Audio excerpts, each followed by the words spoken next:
will we rule Egypt or kill the people of Egypt?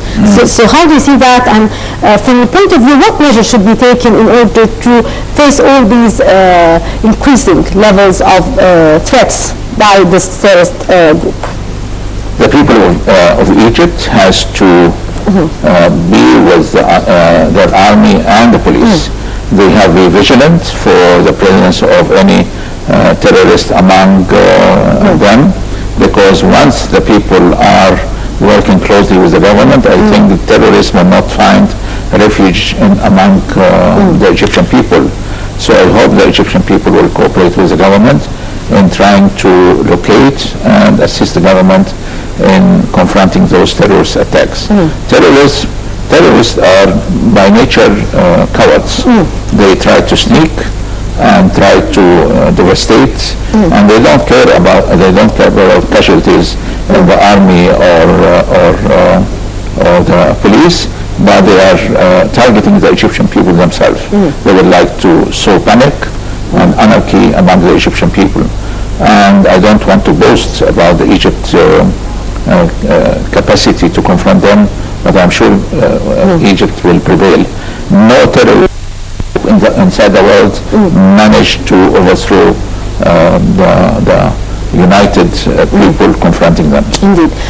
So to what extent, as I've just said before, that our tense borders with Libya, with Sudan, and with Gaza, of course, is increasing the level of threats inside Egypt, taking into consideration that if the situation gets calmer in Libya, in Sudan, for example, it might lessen the possibilities of smuggling of weapons or smuggling of certain terrorist elements to our borders. So how can we contain this very alarming situation? I think some neighboring countries are facilitating the smuggling of arms and ammunition to terrorist groups, and there is a lot of smuggling by private people and organizations. Otherwise, how could we justify this great amount of explosive which was used in the recent attack, because they are, and we have the armed forces has confiscated a lot of those smuggled arms, but we have to be more vigilant and try to explain to those organizations and countries that Egypt will not stand still, that seeing that their borders are being infiltrated by smuggling of arms and personnel, terrorist personnel. So we have seen that the Cairo Court for Emergency Cases banned the armed group of the Hamas group in Palestine, Al-Din al-Qassam Brigade, and listed it as a terrorist group. So how do you see that move, and to what extent this move could help in our fight against terrorism in Egypt? Because once an organization is declared terrorism, the government has to apprehend the members of those organizations here on the Egyptian soil. So I don't understand how the Hamas leadership is trying to justify that this wing is a charitable wing defending the Palestinian people. On the contrary, they are making a lot of mistakes for the cause of the Palestinian people. And this is the last thing we can expect from our Palestinian brothers, to whom we have given assistance all over the years and decades. But what about the fact that many of the the members of the Brotherhood terrorist group are having safe havens in many countries, like many European countries, like Turkey, like Qatar, of course.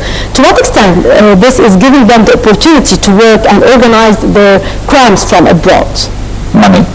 They give those safe havens a lot of assistance, financial assistance, giving them arms, and giving them political cover in their activities in Europe and even the United States. The Muslim Brotherhood is hugely rich. It is getting a lot of assistance from outside countries and organizations, and they accumulated a lot of wealth throughout since its establishment, and they have a lot of business in those countries which are generating money for the activities they are undertaking. So they're using money, bribes, and arms. As we all know that Egypt is preparing for a big investment summit which will take place the next month, in March, in the Red Sea resort of Sharm el-Sheikh. And also during the month of March we will be witnessing the third step in our roadmap, which is the parliamentary elections. So it's obvious that these terrorist elements are trying to create the chaos, to create a negative image that Egypt is not a safe place, is not moving forward in its roadmap in order to get the investors frightened, not to feel safe and calm to invest in the country. So how do you read these steps taken by the terrorist elements in order to hamper our efforts to build our country by causing chaos and instability according to their will? Certainly the Muslim Brotherhood and I don't call them Muslim, I think terrorists brotherhood, yes. Trying to hamper the parliamentary election and the investment conference. They have seen in the last months tremendous support by different countries and investors to come to Egypt to invest here. And they don't like that we have a model of election which they hate. They would like to usurp power by force in order only to have their own people around. They are a very theocratic group of people, and they hate the participation of other segments of society in governing themselves. So they were desperately trying to stop the advancement of Egypt, economic advancement, and also the roadmap concerning the parliamentary election, which will be followed with the investment conference. But I'm sure that the conference will be held in time, and the parliamentary elections will take place in time also. So, from your point of view, do you believe that this investment conference, which will take place next month, will have a good representation from African investors? Yes. How can we, of course, it was tackled during the African Union Summit, and I believe that many African were invited for this investment summit. So how do you believe that the African will participate in that summit and will invest in many projects which will be launched? In the contrary of the image which Africa has in the outside world, that it is very poor, it's full of conflicts, and they don't have any money to disperse. Africa have a lot of rich people, and they have very good companies. They found in the Egyptian market market of 90 million consumers, and this market could be used as a springboard in order to bring in their products in other African countries and Arab countries. And Egypt is full with expertise, working force with high expertise, which will benefit those investors. So we expect that they will have a good reward and return of their investments in Egypt. Zimbabwe is taking now the rotating presidency of the African Union. From your point of view, what is the most pressing file that Africa is facing right now, and what would be the responsibility here for Zimbabwe? Unfortunately, some Western countries tried to stop the election of President Mugabe as chairman of the African Union, but they failed because the African leaders and countries thought that this is a brazen interference in their internal affairs, and he was elected unanimously. He is a big warrior in African liberation movements, and I think he will be a good and able chairman of the president of the African Union during this year, 2015. And he started his presidency by lambasting colonial powers and other powers which tried to unseat him, Zimbabwe itself, and trying to prohibit his election. But he is an experienced and wily leader who will be able to steer the African Union to a good and successful year. Indeed. So how successful do you think that the African Union in its last meeting did succeed in tackling many crises which are taking place in the African continent, like the situation in Mali, like the situation in Nigeria, in Central Africa? To what extent they did succeed in tackling these crises?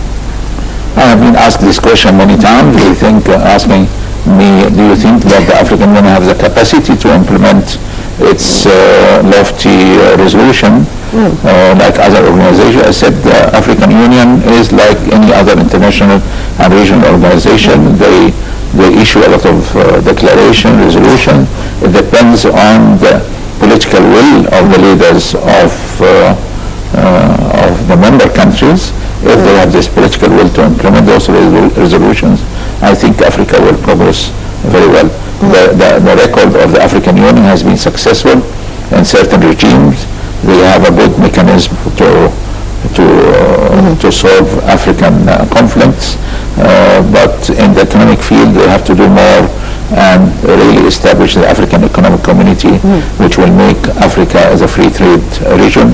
And I'm sure Egypt will host a very important conference in the near future for the sub-regional groups in Africa, which have free trade areas, in order to turn those free trade areas to one continental free trade area. Hopefully so.